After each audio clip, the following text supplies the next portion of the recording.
Thank you.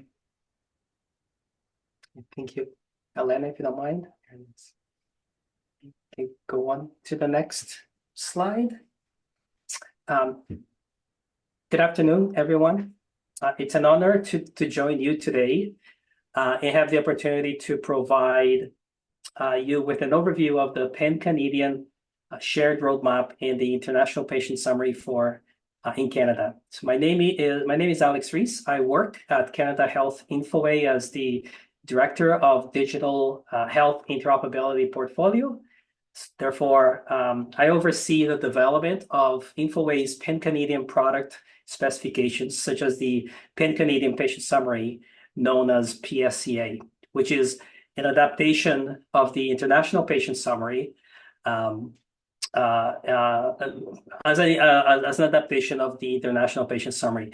So before diving into the shared Pan-Canadian roadmap, I'd like to share a little bit about Canada Health Infoway. So Canada Health Infoway is an independent, not-for-profit corporation established in 2001 and has been a partner to Health Canada for over 2 decades.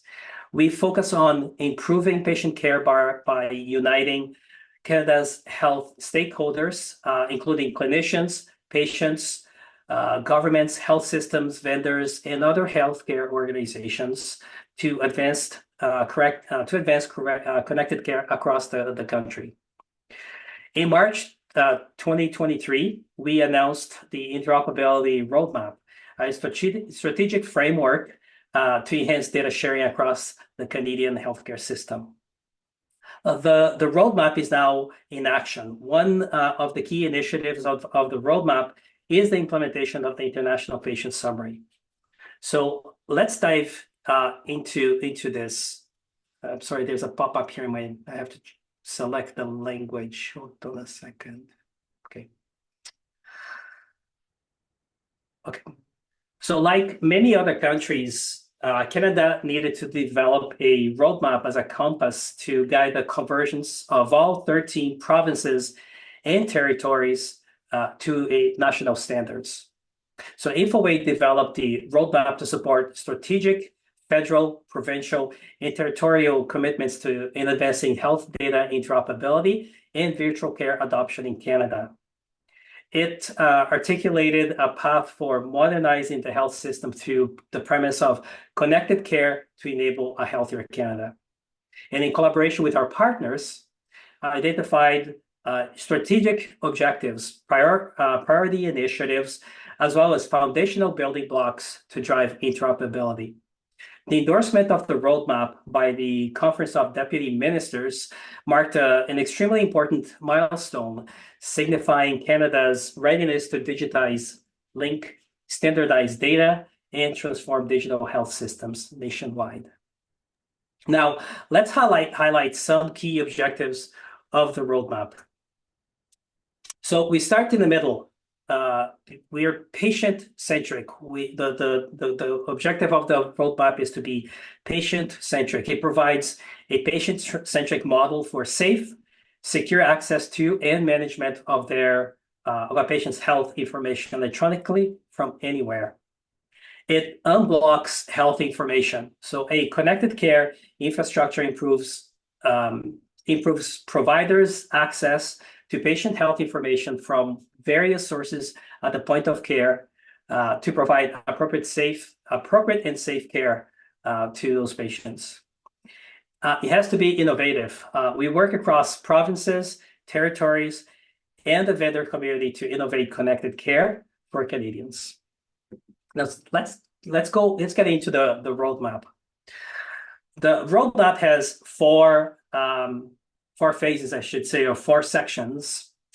At the top, we start at the top with the strategic goals. So these are the common goals that our jurisdictions are aspiring to achieve over the 5 years since the roadmap was created. We have near-term initiatives.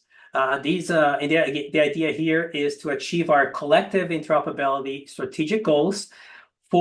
These 4 near-term initiatives have been identified to drive immediate progress and value within the Pan-Canadian healthcare system. We also have new initiatives. So as we work through these initiatives, new initiatives may be brought up as well. So as those initiatives emerge or the priorities shift between the work that we're doing and possibly what becomes more important to our stakeholders, these new initiatives will be introduced to drive further progress on our roadmap. And we also have building blocks. So when the roadmap was created, a handful of building blocks were identified, and they'll be activated based on requirements of the initiatives that are taking place. Now, this doesn't mean, or it doesn't imply we must undertake a lot of work to drive a building block to completion, but rather advance the building block enough to enable the initiatives to work. So the idea is, as we tackle each of these initiatives and we identify an opportunity to develop or to start the development of a building block, we will start the development of the building block and work it enough or invest enough time to complete the requirements of that initiative, but not necessarily finish the entire building block. That work could continue in a future phase. At the bottom are the interoperability enablement services. So these are services that Infoway provides to assist jurisdictions in the adoption and rollout of the initiatives and the items above. I'll provide more information in a bit on this. Now, this is what we refer as a top-down and bottom-up approach. There are also critical enabling services that must hold true to drive this work.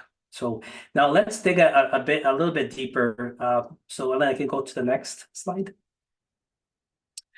So these were the 4 initiatives that I highlighted in the previous slide. So the first one being primary care data portability. So this is the development of that primary care data set for interoperable data exchange. So the data set that must exist for interoperability across the Pan-Canadian space. Patient summary, we'll have additional details on patient summary in a bit. But as an introduction, the PSCA patient summary, the Pan-Canadian patient summary allows care solutions to contribute pertinent health information into clinical repositories to improve health outcomes and reduce administrative burden. The e-referral, e-consult, so the Pan-Canadian specification will streamline referrals, patients being referred to a specialist, and physicians consulting specialists for their expertise between interoperable systems. As discussed, as I mentioned in the previous slide, Infoway's role is more than driving the Pan-Canadian initiatives. It is also, our role is also to provide services that will enable jurisdictions to adopt specifications and work with the vendors to provide services. So let's go to the next slide.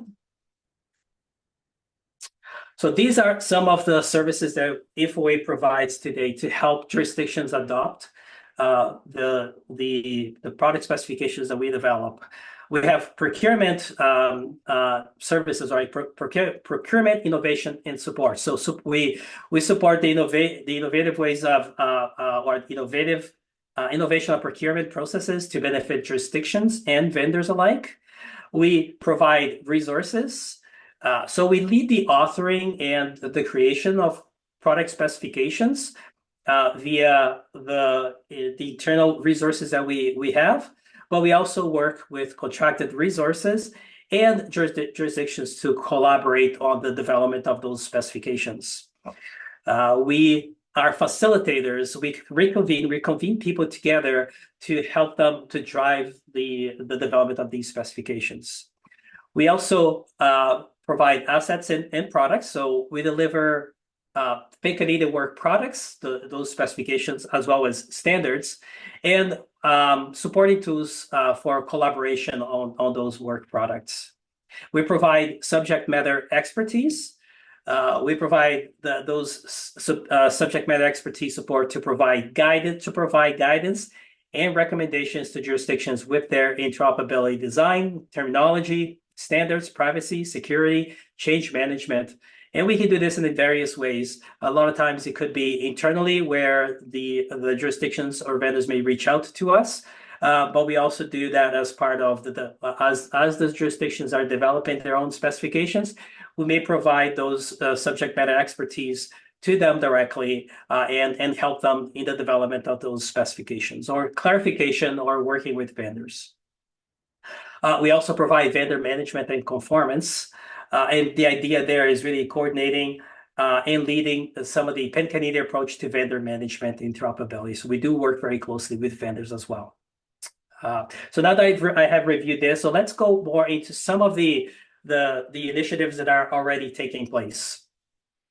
So as you can see here, we've made a tremendous progress with patient summary, and Elena will provide some additional details in patient summary in a couple of minutes. What I also wanted to highlight here is that including some of the latest release of patient summary, of the patient summary specification, we also support, in a way, patient-mediated access. Elena will talk through this a little bit, but that helps us with the initiative number 3 there, which is patient access to electronic health data. We started e-referral, e-consult in late 2023, and we released the first version of that specification last year. We're now progressing through additional capabilities to support advanced workflows, such as centralized intake processes, where the e-referral or the e-consult will be sent to a centralized system where it is triaged based on criteria such as priority, location, specialist availability, and so on, before it is routed to the appropriate specialist. It's a way to really manage the large number of referrals that could be happening within a province. The building blocks below were started to help us progress the initiatives above. So again, as we approach each of these initiatives, building blocks might be activated to help us ensure that we're developing in a very modular way so that these building blocks can be reused. So building block 1 and 2 help us define, in collaboration with Canadian information, with a local organization that focuses on the Pan-Canadian data model for health data and the FHIR translation of the data model. Building block number 5 is a consistent mechanism to exchange health data. Building block number 7 is the healthcare services directory that can be used to look up available services such as specialists, home care, etc. within a jurisdiction.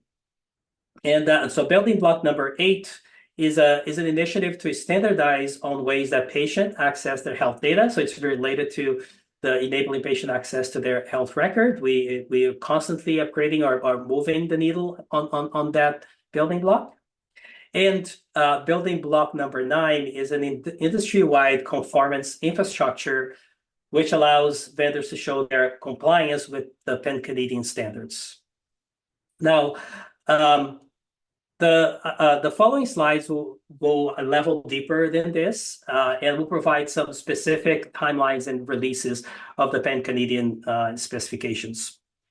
So in this first one, I won't go through all the details, but the idea here is you can see that patient summary, the Pan-Canadian patient summary, the e-referral, e-consult, HALO, and care services directory are all going through review and balloting right now. So we're going through this, and the idea and the goal is to publish those specifications after they have been reviewed by the community in the August-September timeframe. The one specification I mentioned here, which was not part of our roadmap, is the Pan-Canadian HALO. The Pan-Canadian HALO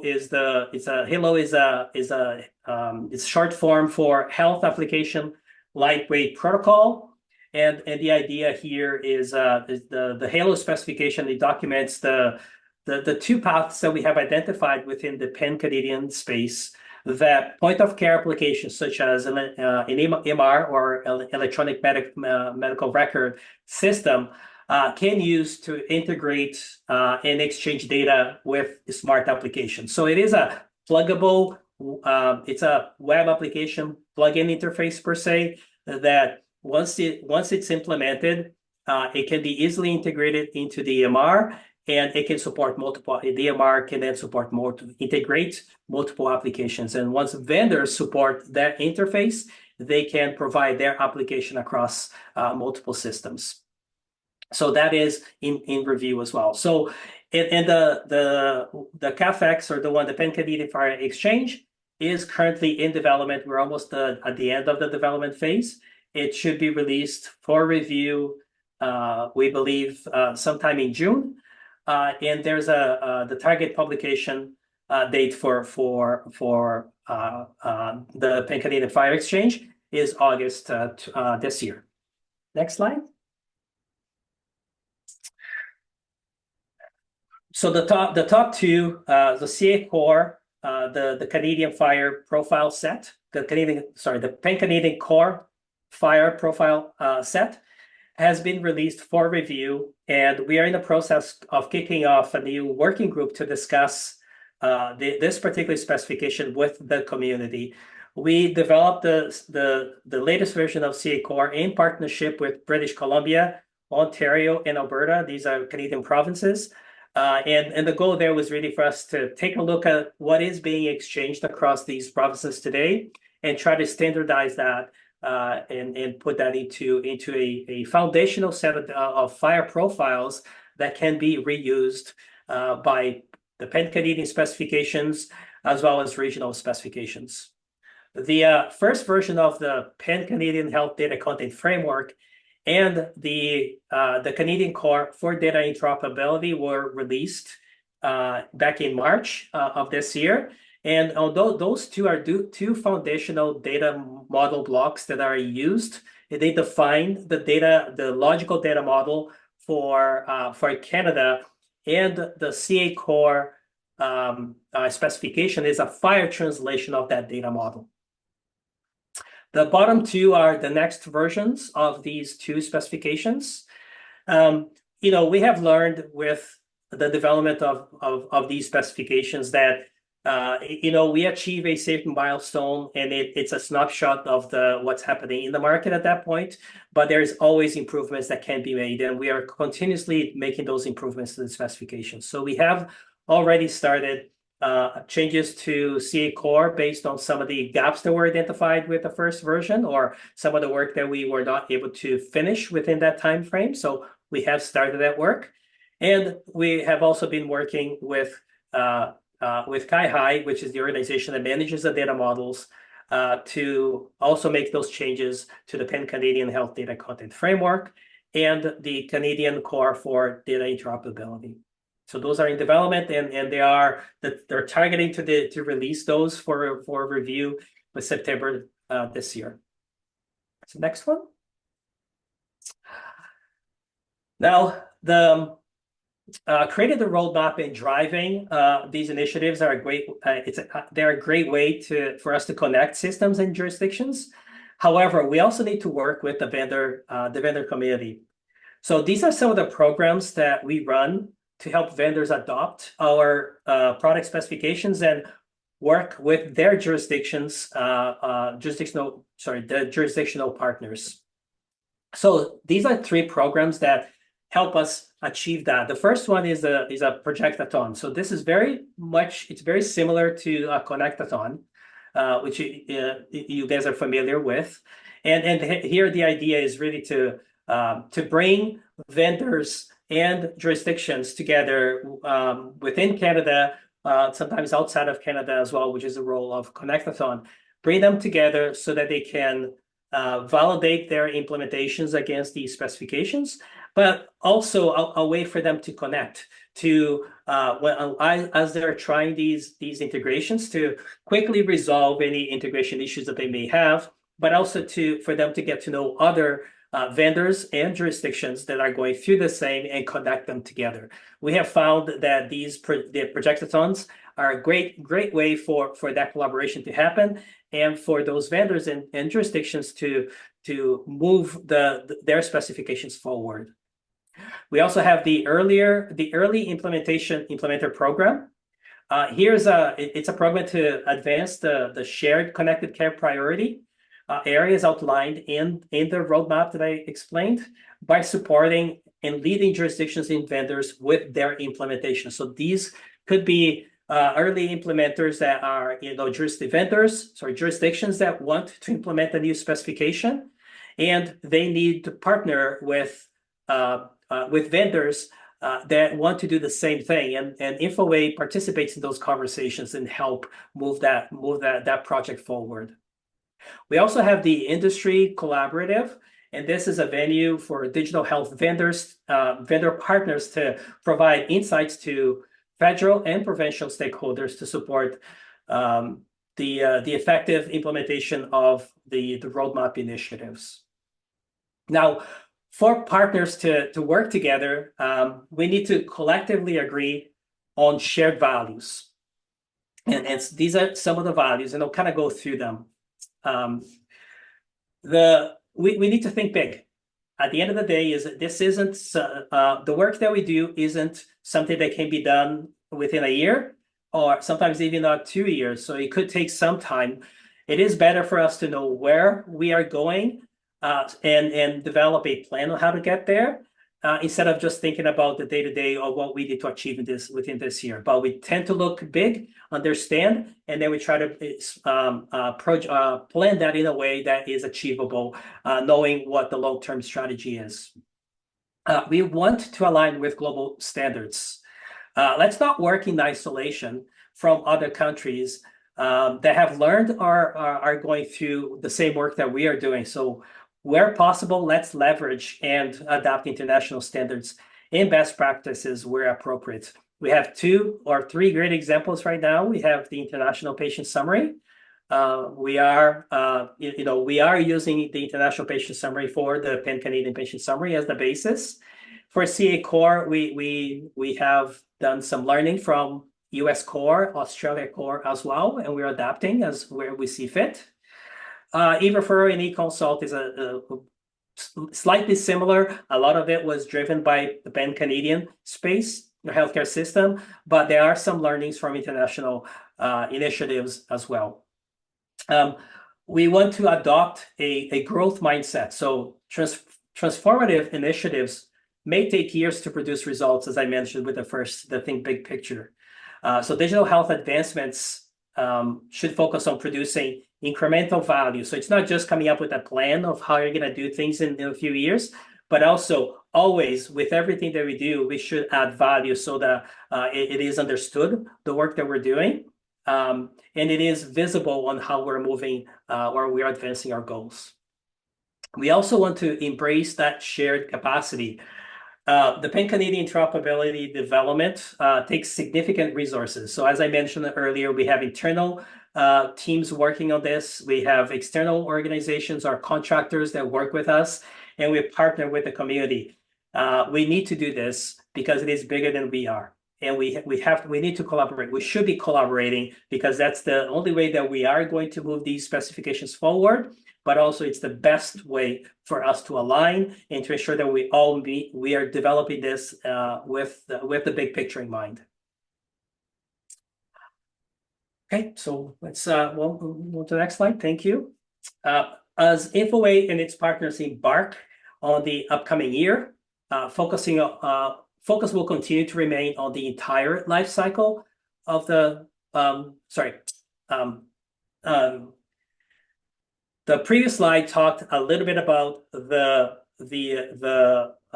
shared values that we have that we strive towards.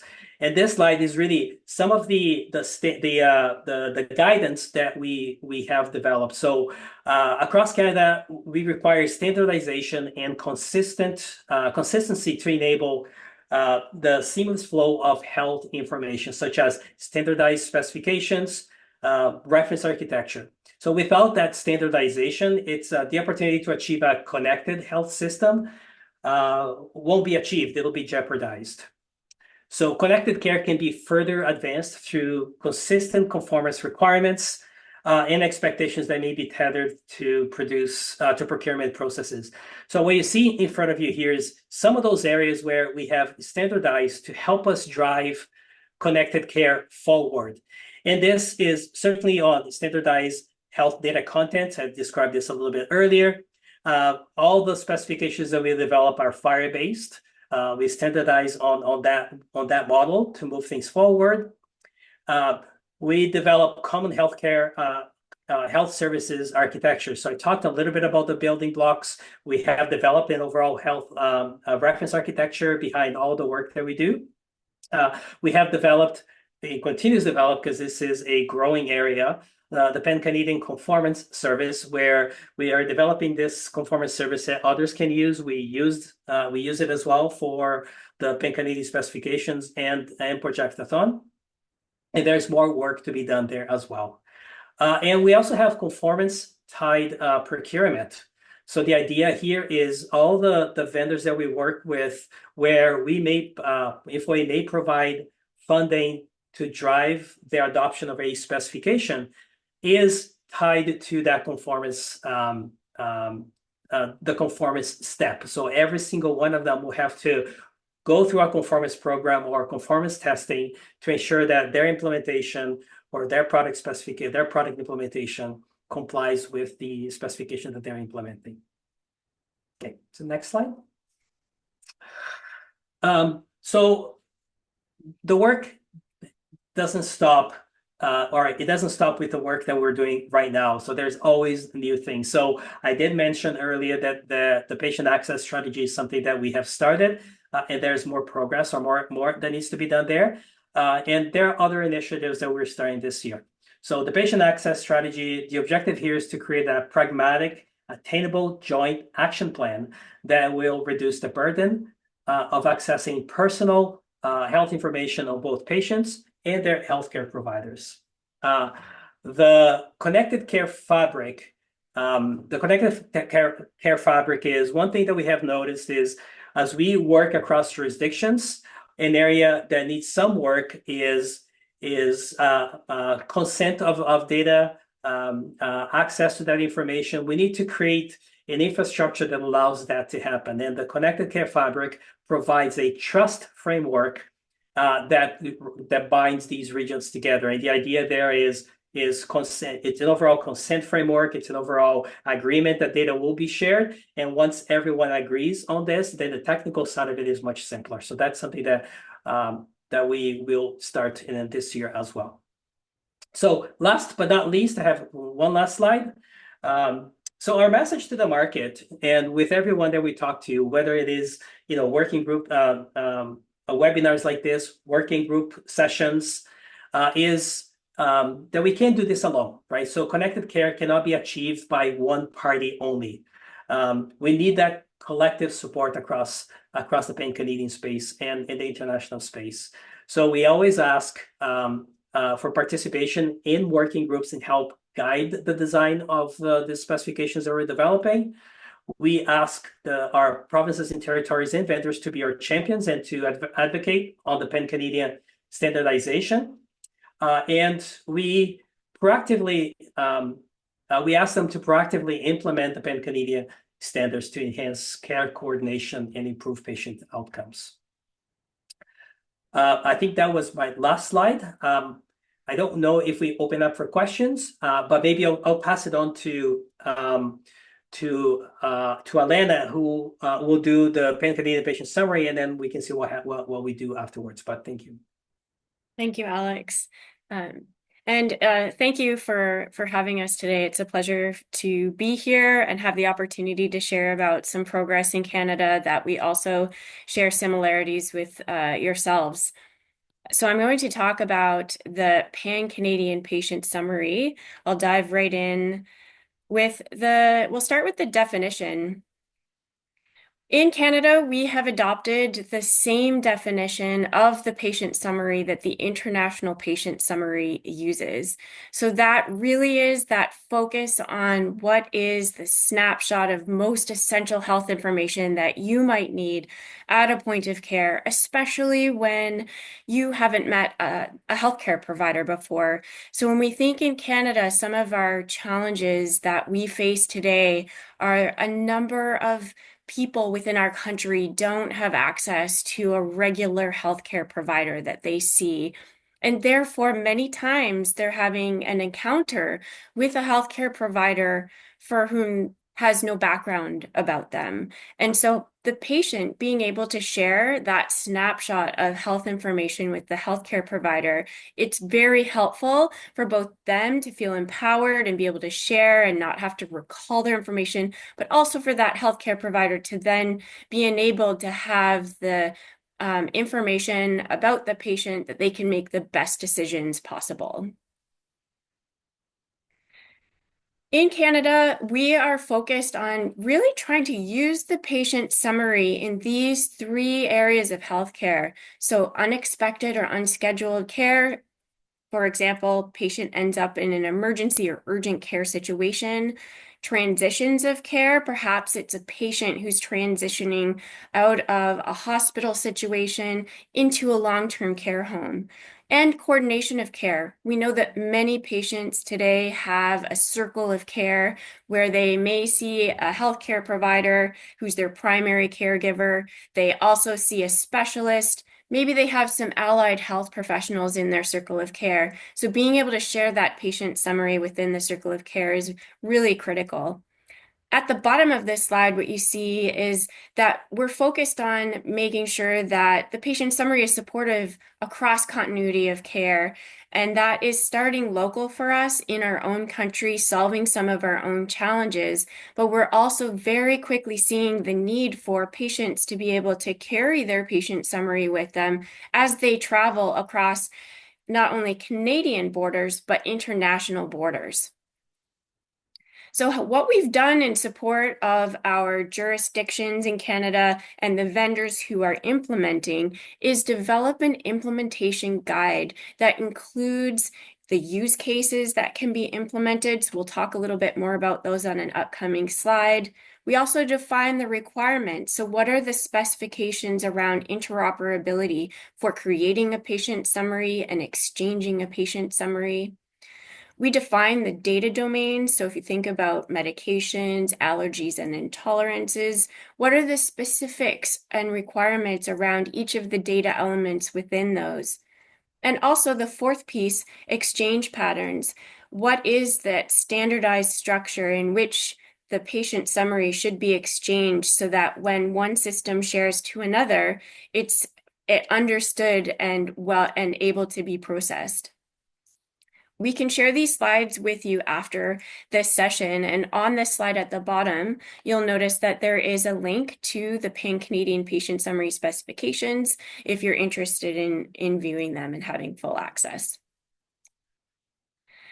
I'll just briefly touch on the 5 use cases that we've currently highlighted in Canada, but it really boils down to these 5 being focused on healthcare providers having access and being able to share a patient summary and view a patient summary, as well as a patient having the ability to view their own patient summary through a tool such as a patient portal, and also the use case that I think probably many of you on this call are familiar with, the patient-mediated access use case.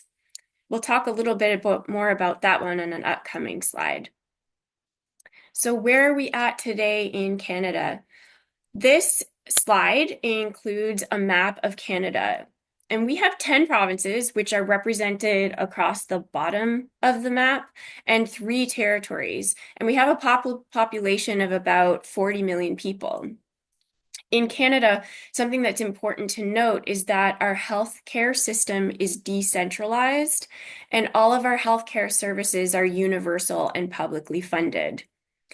And so what I've done on this map to show where we're at today is to add some red stars that indicate the jurisdictions that are currently working on patient summary implementations.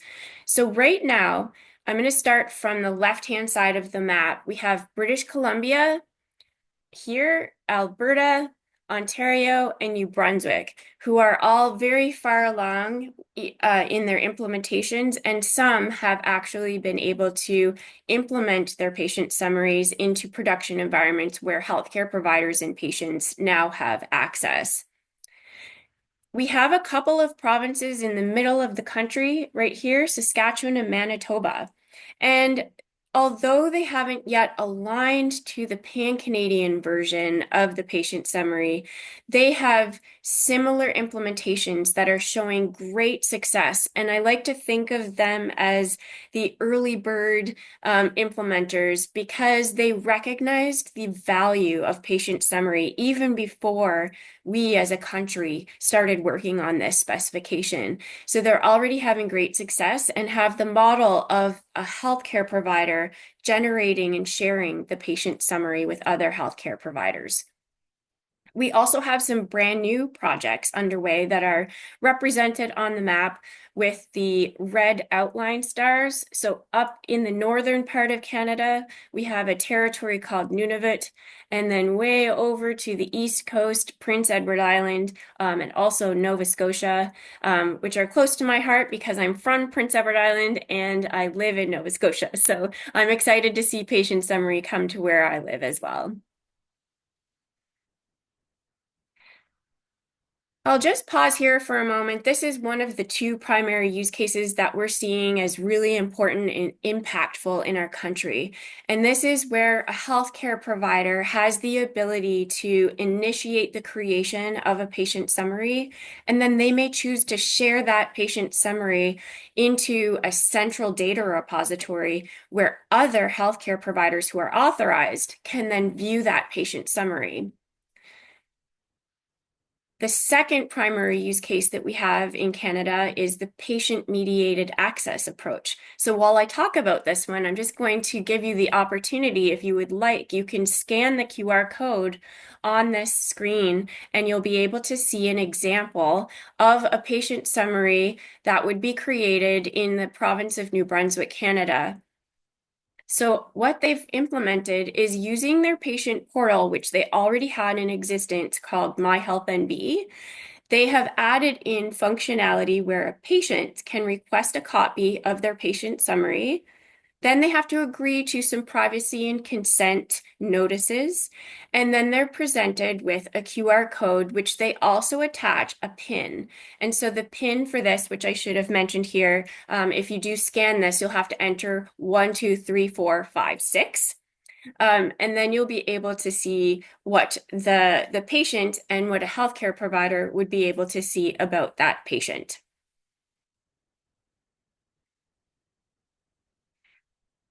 This chart represents the IPS data domains and the pan-Canadian version of the IPS and our alignment.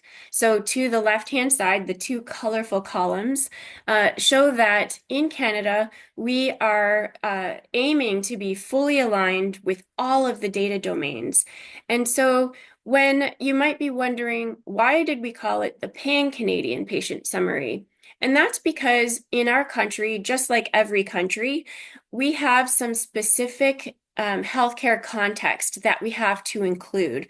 So when we think about terminology as an example, in Canada, we use a version of SNOMED CT CA, so a Canadian edition.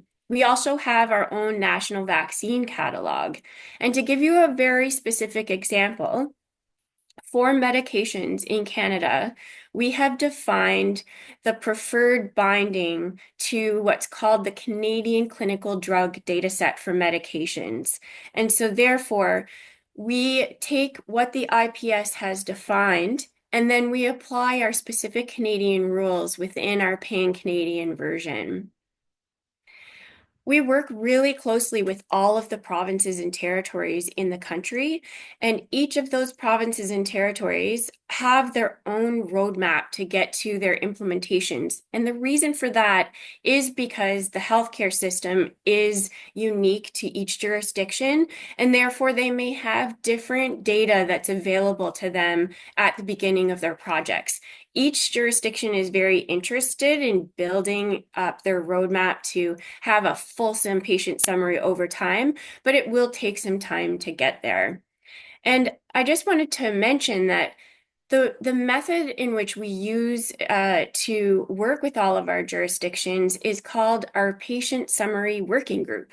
And so this working group really allows us to work together as a country, not with just our jurisdictions, but also with our healthcare providers and with vendors to be able to work through the challenges that we have when working on implementations.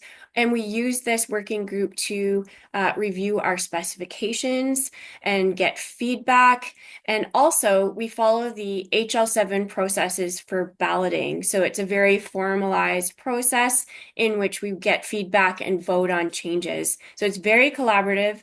And then on the right-hand side of this chart, I'll just mention is a high-level view of our roadmap. So as we know, the IPS is also continuing to evolve.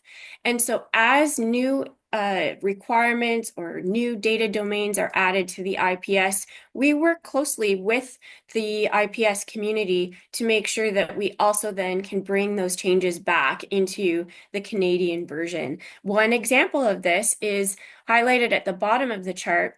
There's two new data domains coming out in the IPS, the patient story and alerts.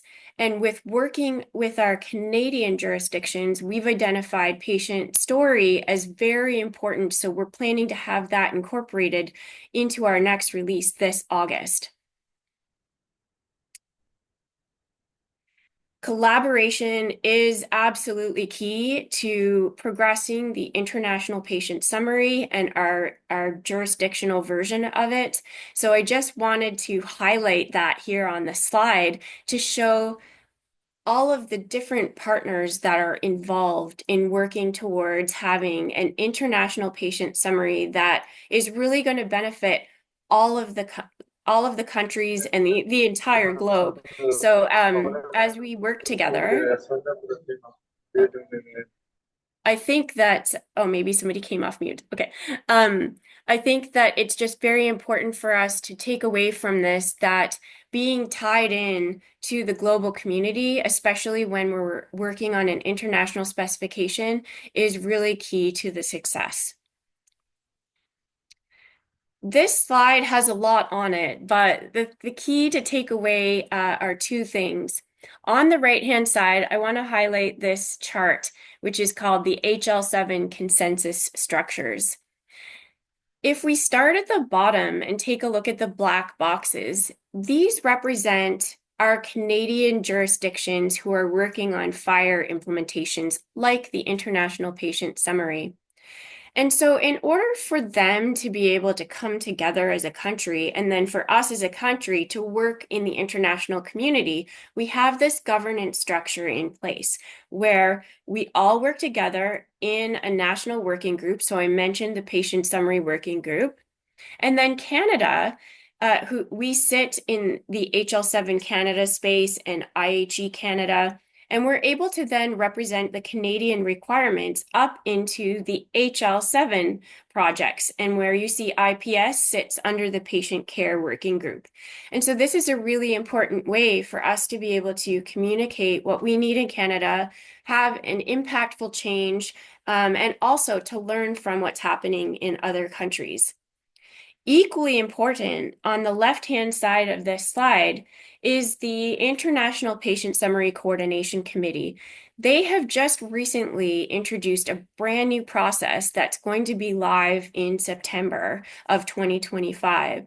That's going to ensure that all of the requests coming from around the globe from different standards development organizations and countries have a way of filtering in the requests to the IPS, and then this group will make sure that those requests make it through to the appropriate standards development organization. So to give you a quick example, one would be if Canada had a request to change a data element in the IPS, that data element change request might impact HL7.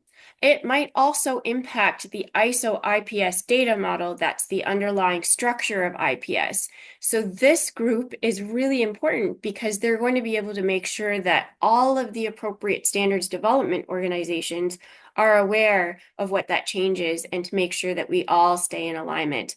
So Canada sits on the IPS Coordination Committee group, and we're tied into making sure that these processes are established and working towards that new governance model. some exciting work, and I know we only have 5 minutes left, so I'll just probably skip past this a little bit, but some exciting upcoming work that I want to highlight is that Canada is kicking off a national evaluation project to understand if we are actually meeting the benefits that we have anticipated the patient summary to meet. So when you think about healthcare providers using the patient summary, is it actually reducing their workload? Is it enhancing their workflow efficiency? So we're going to be interviewing and surveying the healthcare providers and the patients to find out, is the patient summary working how we expect? And if it's not, what can we do to improve that? So we'll be very excited to receive those results and also to be able to share those globally so that we can all learn together. And this is my final slide, and it's really touching on some of what Alex has already shared about our own IPS innovation journey. And the important things that I'd like you to take away from this slide would be that our stakeholder engagement is key to moving forward together nationally and also globally on these specifications, especially in this case, the International Patient Summary. I think it's really important for us to highlight the work that we do with our vendors, and I know Alex touched on this, but one of the early learnings that we're seeing with Patient Summary is that Patient Summary by itself might not be meeting all of the benefits that we think that it will, and so we're working with our vendor community on innovative ideas such as how can artificial intelligence paired with Patient Summary enhance the quality of data that we're seeing captured in the patient summary. And of course, the importance of our ability to continue to work globally and participate with countries like yourselves on the advancements of the IPS. So I'll stop there and see if there's any questions. Over to you, Carlos. Thank you very much, Alana. I will switch to Spanish. Muchas gracias, Alana y Alex, por la presentación. Tenemos algunos minutos para preguntas. Si hay alguna pregunta, por favor, levantar la mano. Intentamos el Fernando, don Fernando Portilla, adelante. Thank you. Many thanks, Alana. Alex, wonderful presentation. How about the possibility, as our countries are working on the IPS lac, do you think that it could be possible that we could make any type of experience of exchange between our countries, any type of test of something like this between Canada and our region? Hi, Because Fernando. hello, Yeah. as you know, we are using similar sections and similar data. We use IPS lac. Do you think we could make any type, or you could participate in our Conectatons too? I think that that's a really exciting opportunity that Alex and I can take away and discuss internally with the Infoway leadership. I know at our own Connectathon and Projectathon, we did have some exciting exchange with some folks that attended from the US. So looking forward to more international testing. So let's stay in touch and maybe connect through Carlos on that. Thank you. ¿Alguna otra pregunta?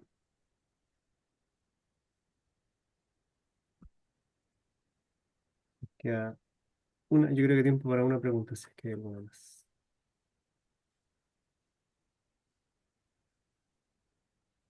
En el intertanto, bueno, muchas gracias por la presentación. Creo que efectivamente vamos a avanzar en conversaciones respecto de cómo también nosotros podemos ir poniendo a prueba el IPS LAC que estamos trabajando entre los países de la región con otros países que tienen experiencia con otras regiones. De todas maneras, tener a Canadá testeando también cómo podemos hacer cada vez más interoperables también nuestros IPS es bastante interesante. Si bien nosotros no hemos tomado algunas licencias debido al caso de prueba y que aún estamos desarrollando y definiendo algunas cosas en la región, nos parece bastante interesante. So I think there's a question on the chat.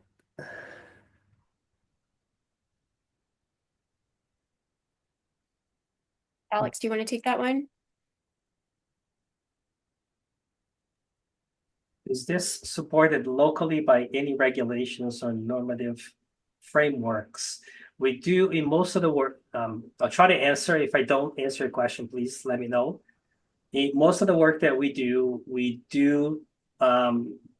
like Elena described, we do work with existing, we don't start anything from scratch. We do work with existing standards, and we try to provide the additional guidance for the Pan-Canadian space. So in terms of frameworks, that's usually how we work. Every province and territory will have their own technology stack per se, and they do have their own there.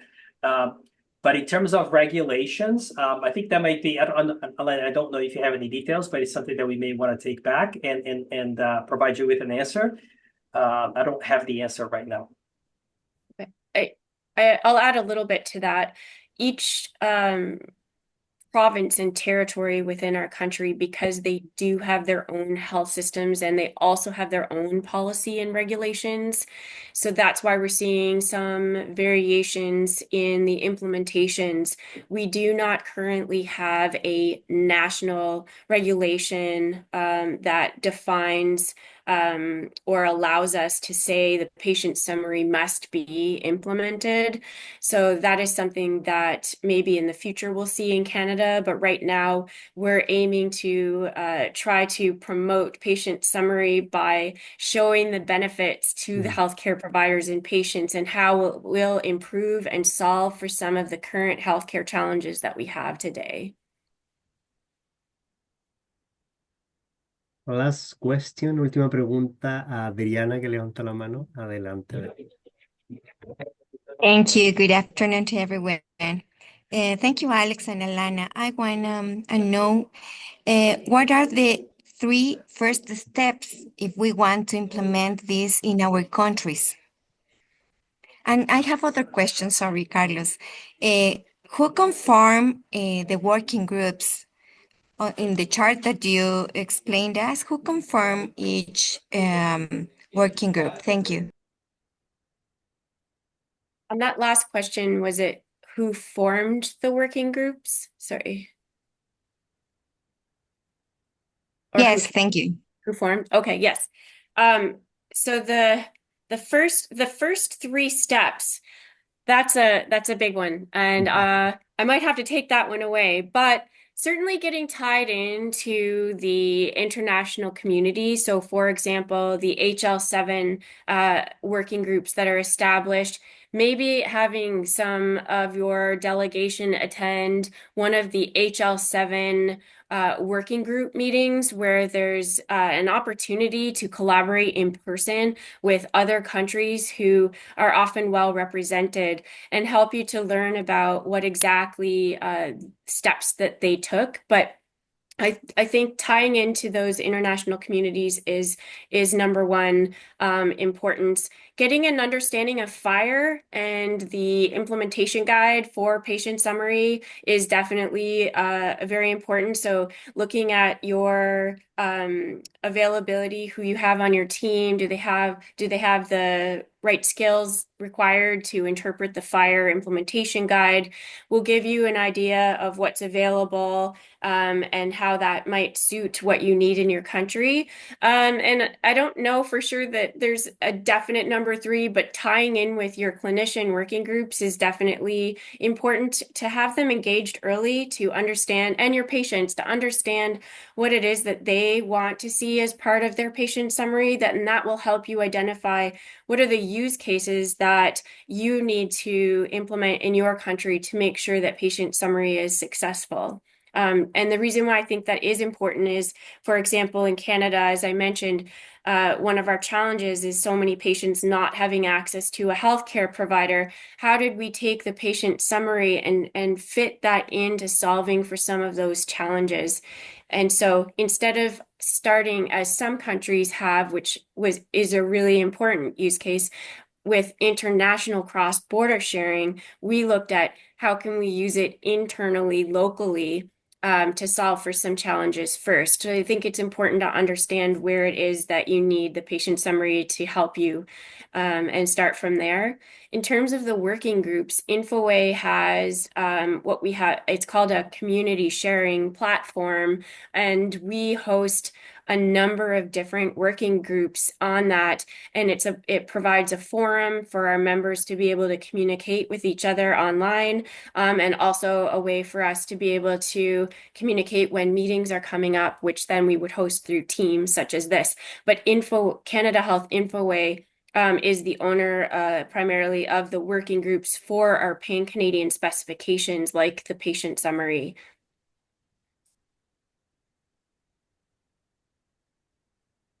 Did that answer your questions, Adriana?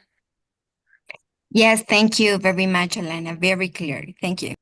Great. Thank you, Adriana. Thank you, everyone. Okay, we are reaching the end of our session today. Thank you very much, Alana and Alex, for share your exciting experience with us. We definitely are going to keep in touch and try to see when can we maybe test something or do something interesting between the IPS, between Canada and this part of the world also. So thanks again. We will keep in touch, and let me switch to Spanish.